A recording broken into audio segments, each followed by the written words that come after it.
सुबह के 5 बज चुके थे और एक नई सुबह होने वाली थी। लेकिन हर कोई इस सुबह को देखने के लिए जिंदा नहीं बचा था। देश भर के शहर जो कभी भीड़ और रौनक से भरे रहते थे, अब सुनसान पड़े थे। उनकी जगह अब हर गली और सड़क पर विकृत जीव घूम रहे थे। कई जगहों पर कुछ लोग अभी भी जिंदा थे, अंधेरे में छिपे हुए, डर और निराशा के बीच बस किसी मदद का इंतजार कर रहे थे। यूनचेंग में पूरी रात चले रेस्क्यू ऑपरेशन के बाद इंपीरियल आर्मी और कई सुपर वॉरियर्स ने मिलकर करीब 8 लाख लोगों को बचाया। हालांकि नुकसान बहुत बड़ा था। इस शहर की कुल आबादी 1 करोड़ थी। उनमें से लगभग 70% लोग विकृत हो चुके थे।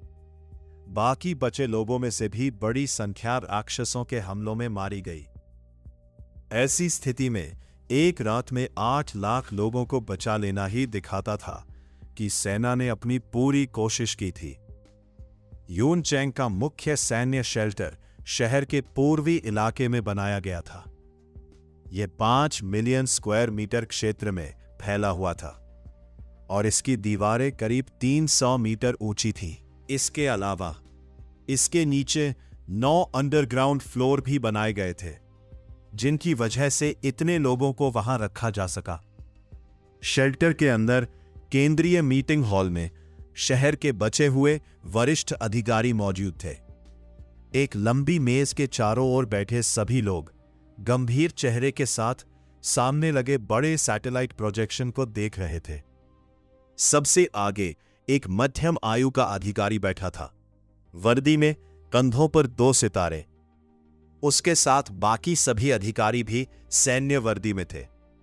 सैटेलाइट के जरिए पूरे शहर की स्थिति देखी जा रही थी। जो उन्होंने देखा वो चिंताजनक था। पूरे शहर में 3 करोड़ से ज्यादा विकृत जीव मौजूद थे। हर जिला, हर कस्बा, हर गली, लगभग हर जगह वे फैल चुके थे। इंसानों की संख्या बहुत कम रह गई थी।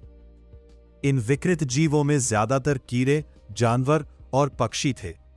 खासकर चूहे और चींटियों की संख्या बहुत ज्यादा थी। कई छोटे शहर और कस्बे पूरी तरह खाली हो चुके थे। वहां अब कोई जीवित इंसान नहीं बचा था। सैटेलाइट विभाग के प्रमुख ललित वर्मा ने स्क्रीन को 9 हिस्सों में बांटा। हर हिस्से में एक विशाल पेड़ दिखाई दे रहा था। ये पेड़ कुछ ही मिनटों में तेजी से बढ़कर लगभग 200 मीटर ऊंचे हो चुके थे। उनका रंग गहरा नीला था और उन पर लगे फल धीरे धीरे लाल हो रहे थे। उन फलों से हल्की चमक निकल रही थी। इन पेड़ों के आसपास बड़ी संख्या में विकृत जीव जमा हो गए थे, जमीन पर, आसमान में, हर दिशा से। ऐसा लग रहा था जैसे वे सभी इन फलों के पकने का इंतजार कर रहे हो। इस दृश्य को देखकर मीटिंग हॉल में बैठे सभी लोग चिंतित हो गए। ब्रिगेडियर अजय राठौड़ ने धीमे स्वर में कहा, "ये पेड़ क्या है? इनमें ऐसा क्या है कि आसपास के सभी विकृत जीव यहां इकट्ठा हो रहे हैं?" जनरल विनय सिंह ने कहा, "मुक्ति अग्रवाल से संपर्क करो, शायद उसे इसके बारे में जानकारी हो।" कुछ ही देर में कॉल जुड़ गया। मुक्ति की आवाज आई, "आप इन पेड़ों के बारे में पूछ रहे हैं, है ना?" जनरल ने जवाब दिया, "हां, ये क्या है?" मुक्ति ने कहा, "ये विकृत पेड़ है। इन पर लगने वाले फल बहुत महत्वपूर्ण हैं। इन्हें खाने से सुपर वॉरियर्स की ताकत बढ़ती है और विकृत जीव भी तेजी से विकसित होते हैं।"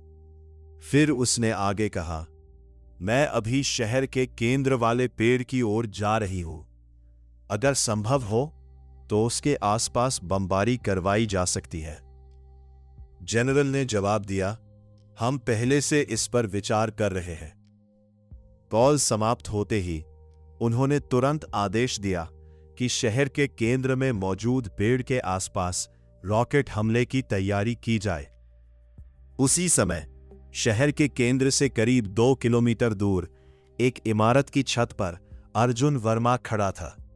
उसके साथ काव्या राय, भास्कर राणा, आर्यन शुक्ला और बाकी कुछ सुपर वॉरियर्स भी थे। इतनी नजदीक आने की हिम्मत सिर्फ इन्हीं लोगों में थी।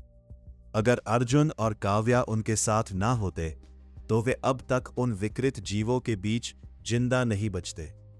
विकास चौधरी ने सामने देखते हुए कहा, यह पेड़ बहुत बड़ा है, इसकी शाखाएं काफी दूर तक फैली हुई है। अमित राणा ने फलों को देखते हुए कहा, इतने सारे फल, अगर ये सब हमारे पास होते। अर्जुन ने शांत स्वर में कहा, जितना ले सकते हो उतना ही काफी है। इन फलों का असर इतना ज्यादा है कि इनके सामने ये विकृत जीव पीछे नहीं हटेंगे। उसने इस पेड़ पर पूरा कब्जा करने के बारे में सोचा भी नहीं था, क्योंकि वहां मौजूद जीवों की संख्या इतनी ज्यादा थी कि उन्हें पूरी तरह खत्म करना संभव नहीं था। तभी कुछ परछाइयां तेजी से इमारतों के ऊपर से गुजरी और सीधे पेड़ के नीचे उतर गई। चारों तरफ मौजूद विकृत जीव गरजने लगे, लेकिन कोई भी उनके पास जाने की हिम्मत नहीं कर रहा था। उन आकृतियों की मौजूदगी ही बाकी जीवों को पीछे हटने पर मजबूर कर रही थी। काव्या राय ने ध्यान से देखा और धीमे स्वर में कहा, ये वही है जैसे हमने पहले देखा था। पेड़ के नीचे खड़ी वे चारों आकृतियां कुटिल प्राणी थीं। उनका रूप अलग अलग था, लेकिन उनमें एक जैसी खतरनाक आभा थी। अर्जुन ने उन्हें देखा। उसके चेहरे पर कोई डर नहीं था। उसने बस इतना कहा, तुम सब यहीं रुको। फिर काव्या की ओर देखा, तुम मेरे साथ चलो। इसके बाद दोनों इमारतों के ऊपर से आगे बढ़ गए।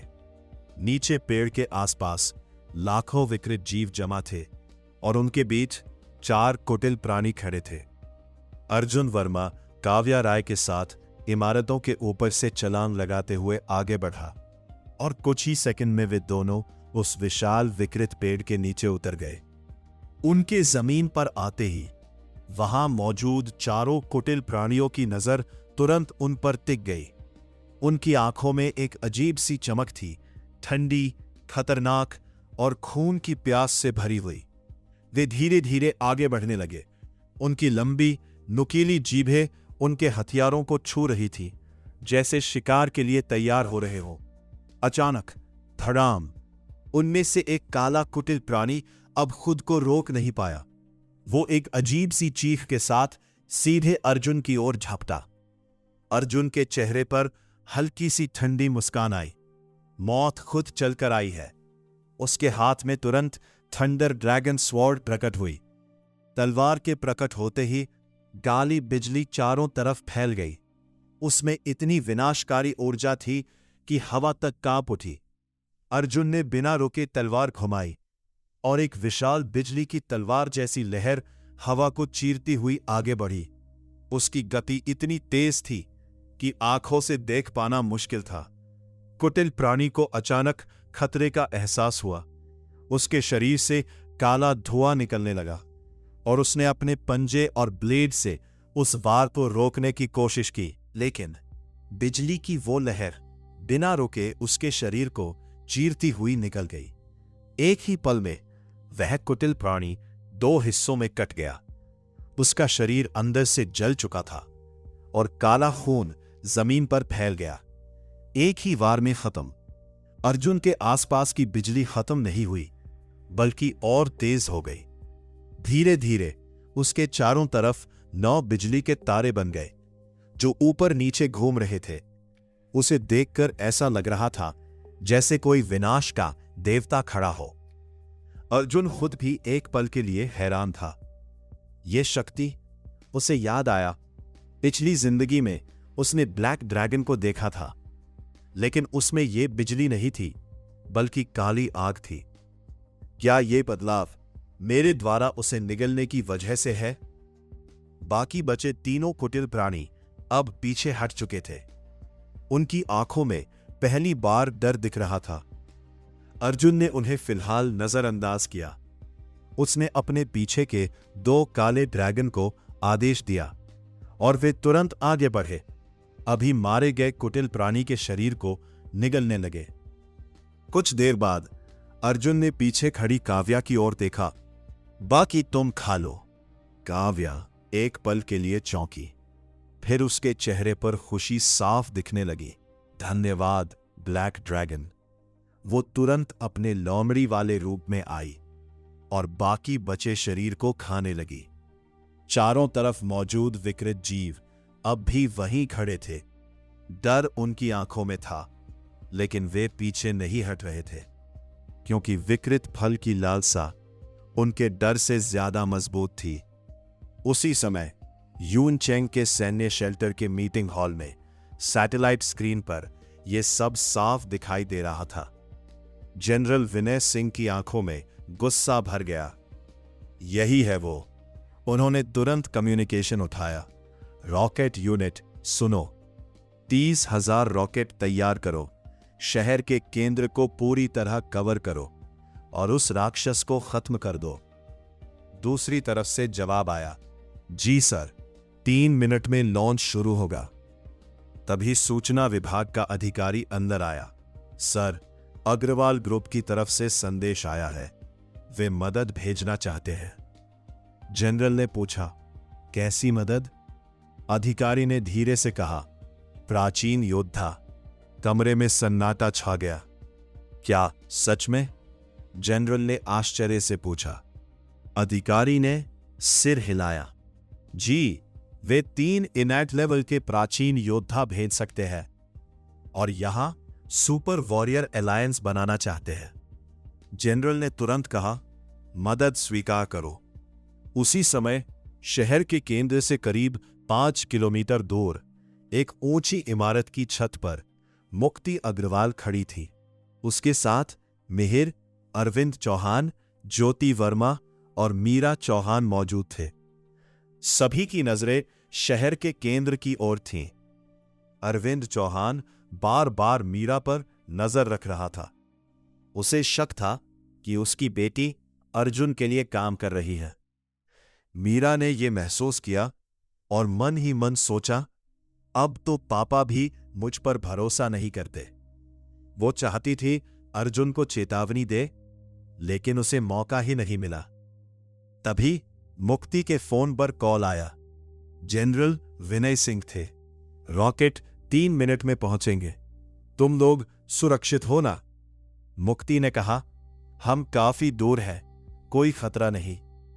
जनरल बोले, हमने फैसला बदला है, पेड़ के साथ उस ड्रैगन को भी खत्म करेंगे। मुक्ति थोड़ी नाराज हुई। ये पेड़ हमारे सबसे पास है, हम इसे हासिल कर सकते थे। लेकिन तभी आसमान में तेज आवाज गूंजी। सबने ऊपर देखा।